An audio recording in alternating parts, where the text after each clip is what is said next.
কবিতাৰ শিৰোনাম শুবলৈ নিদিয়া নিশাবোৰ।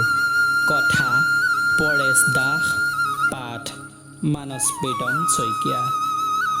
আজি আকাশত 9 জুন ওলাইছে, পিঠিত 15 কেজিৰ জীৱনটোক লৈ। জীৱন দুটাই মুক্তি পাবলৈকে আজি আইৰ ঘৰলৈ গুচি আহিলোঁ। আজি অতদিনে চিকাৰীৰ চিকাৰ হৈও জীয়াই আছিলোঁ। ধুমুহাই ধ্বংস কৰা ঘৰখনত সদায় যে অশান্তি, শুবলৈ নোপোৱা বহু নিশাৰ বাবেই একেবাৰেই গুচি আহিছোঁ। হয়তো আকাশত শেষ হ'ব শেষ বাৰিষাৰ বান।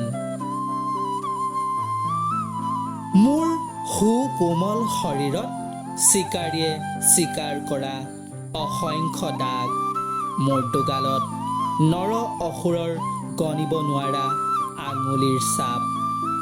সুখৰ ভোকাতুৰ হৈ ঘৰলৈ গুচি আহিছোঁ। শুই শুই বহুজনে সপোন দেখাৰ সময়ত নীৰৱে একোণত উচুপি জীয়া সপোন দেখি আছিলোঁ।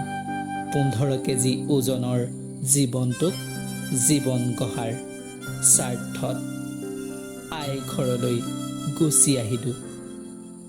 পিঠিত কঢ়িয়াই অনা জীৱনটো এদিন ডাঙৰ হ'ব।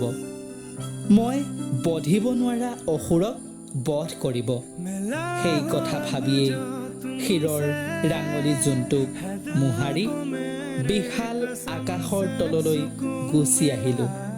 এতিয়া যে দুটা জীৱনেই মুক্ত।